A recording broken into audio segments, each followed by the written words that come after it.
এই সংক্ষিপ্ত সময়ের মধ্যে একজন পবিত্র মানুষকে নিয়ে কথা বলবো ইনশাআল্লাহ তাআলা। সমসাময়িক প্রেক্ষাপটে বিশেষ করে শেষ 100 বছরে যখন থেকে অটোম্যান এম্পায়ারদের ডিফিট করা হয়েছে 1921 সালের পর থেকে এই ট্রেন্ডটা খুব বেড়ে গেছে। নবী করিম সাল্লাল্লাহু আলাইহি ওয়াসাল্লামের পবিত্র চরিত্র নিয়ে এখন যে যার মতো করে ব্যাখ্যা করার প্রয়াস পেয়েছে আর কি। যদিও এটা আবু লাহাবের সুন্নাহ, আবু জাহেলের সুন্নাহ, এটা উতবা বিনতে আমের আরেকজন ছিল, উতবা বিনতে আবু মুঈদ, আরেকজন ছিল সাল্লাম বিন আবু হুকাইক, আরেক ব্যক্তি ছিল আশনাক বিন শারিক, এরকম কিছু একটা তার নাম। এই সব মানুষরা ছিল আইয়ামে জাহিলিয়াতের মধ্যে।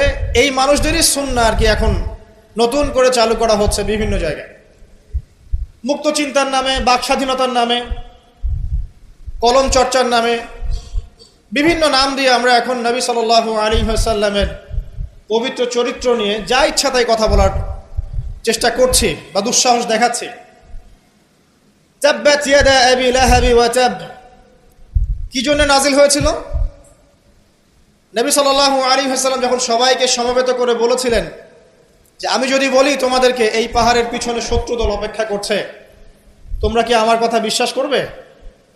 সবাই বলেছিল যে আমরা তোমাকে আল আমিন বা সত্যবাদী বলে জানি, অবশ্যই তোমার কথা বিশ্বাস করব। তখন তিনি বলেছিলেন কুলু লা ইলাহা ইল্লাল্লাহ তুফলিহুন, তোমরা শুধু বলো লা ইলাহা ইল্লাল্লাহ, আল্লাহ ছাড়া কোনো ইলাহ নেই, তোমরা সফল হয়ে যাবে। এটা আইয়ামে জাহিলিয়াতের কথা। আবু লাহাব তালি দিয়েছিল, হাত দিয়ে তালি দিয়েছিল এবং ঢিল নিক্ষেপ করেছিল, নবী সাল্লাল্লাহু আলাইহি ওয়াসাল্লামকে কষ্ট দিয়েছিল।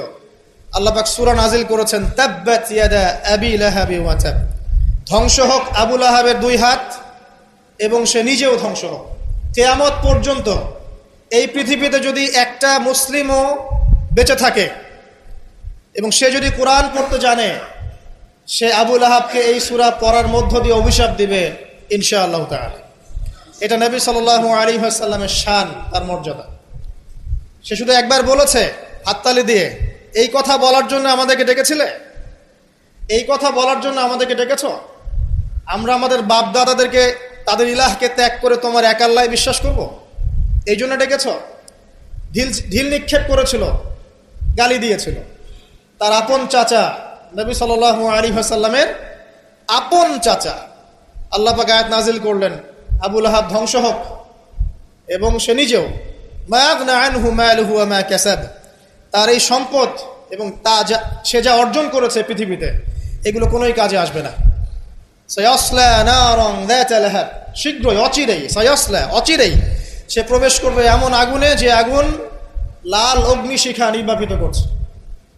সাথে ওয়ামরাতুহু, তার স্ত্রীও, হাম্মালাতাল হাতাব, যে কিনা কি করত? হাম্মালাতাল হাতাব, খড়কুটা বহন করতো, নবী সাল্লাল্লাহু আলাইহি ওয়াসাল্লামের আঙিনায় ফেলতো। ফি জিদিহা হাবলুম মিন মাসাদ, তার গলায় থাকবে খেজুর পাকানো রশি, এটা দিয়ে আযাব দেওয়া হবে, নাউযুবিল্লাহ। কিয়ামত পর্যন্ত যত মানুষ বেঁচে থাকবে মুসলিম, যারা কোরআন পড়বে, ছোট হোক বড় হোক, ধনী গরিব, সাদা কালো, যে কোনো জায়গার, যে কোনো জাতির, যে কোনো বর্ণের, যে কোনো রঙের, আবু লাহাবকে সে কিয়ামত পর্যন্ত গালি দিতে থাকবে। এটা আল্লাহ পাকের বিচার। আর পরকালে তো তার জন্য যন্ত্রণাদায়ক শাস্তি অপেক্ষা করছে।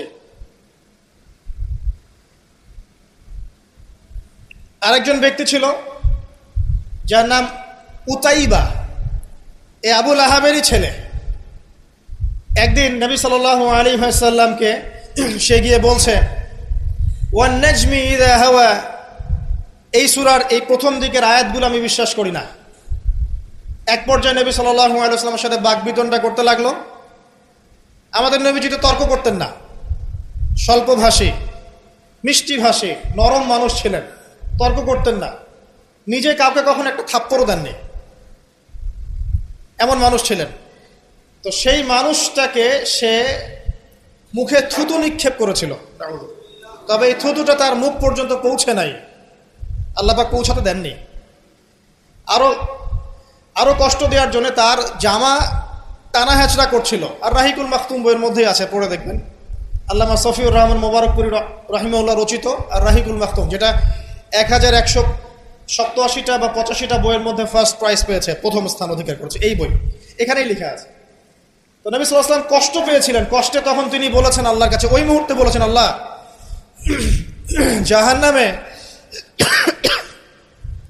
জাহান্নামে তোমার যে কুকুরগুলো আছে, জাহান্নামে কুকুর আছে আযাব দেওয়ার জন্য, এগুলোর মধ্যে একটা এর পিছনে আল্লাহ তুমি লেলিয়ে দিও। এটা বদদুয়া করেছেন নবী সাল্লাল্লাহু আলাইহি ওয়াসাল্লাম। আমাদের কিছু সুশীল আছে, তারা বলতে চায় যে নবী সাল্লাল্লাহু আলাইহি ওয়াসাল্লাম কখনো কটু ভাষা ব্যবহার করতেন না, কখনোই না। প্রয়োজন বোধে নবী সাল্লাল্লাহু আলাইহি ওয়াসাল্লাম বদদুয়াও করেছেন। প্রয়োজন বোধে নবী সাল্লাল্লাহু আলাইহি ওয়াসাল্লাম টানা 1.5-2 মাস ধরে বদদুয়া করেছেন। কোথায়? রাজির ঘটনা। রাজি একটা ঝর্ণার নাম বা একটা কূপের নাম, এক একজন এক একভাবে ব্যাখ্যা করে। এখানে 10 জন সাহাবীকে চোরাগুপ্তা হামলা চালিয়ে হত্যা করা হয়। একদল লোক এসে বলেছিল, আপনার সাহাবীদের মধ্যে এমন কিছু সাহাবীকে পাঠান যাদেরকে আমাদের কওমে নিয়ে গেলে ইসলাম শেখা যাবে, মুআল্লিম। নবী সাল্লাল্লাহু আলাইহি ওয়াসাল্লাম 10 জন সাহাবীকে পাঠিয়েছিলেন। এই 10 জনকে ট্র্যাপে ফেলে, এখন যেমন মুসলিমদেরকে ট্র্যাপে ফেলে হত্যা করা হয়, ট্র্যাপে ফেলে 10 জনকে হত্যা করা হয়। 3 জন ভাগ্যবশত বেঁচে যান, পাহাড়ের উপরে আশ্রয় নেন। তাদেরকে বলে, তোমরা নেমে আসো, তোমাদেরকে ছেড়ে দিব। তারা তীরের আঘাতে ক্ষতবিক্ষত ছিলেন। তারা মনে করলেন হয়তোবা তার অঙ্গীকার রক্ষা করবে, নেমে আসলেন। নামার সাথে সাথেই তাদেরকে বেঁধে ফেললো, মক্কায় বিক্রি করে দিল। তাদের মধ্যে একজনের নাম খুবাইব রাদিয়াল্লাহু আনহু। খুবাইব রাদিয়াল্লাহু আনহু, যার নাম আমাদের যুব সমাজ জানে না। আমাদের যুব সমাজ শাহরুখ খানের নাম জানে, খুবাইব রাদিয়াল্লাহু আনহু নাম জানে না। যাকে মক্কার সবার সামনে, একটা গাছের নিচে মক্কার সবার সামনে শুলদণ্ড দিয়ে হত্যা করা হলো। শুলদণ্ড মানে পিছনের রাস্তা দিয়ে কিছু একটা লোহার দণ্ড প্রবেশ করিয়ে মাথা দিয়ে বের করে দেওয়া। এই দণ্ড দিয়ে তাকে হত্যা করা হয়েছে। হত্যা করার আগে তাকে বলা হয়েছে, তুমি কি চাও? সে বলেছে, আমি 2 রাকাত নামাজ পড়তে চাই।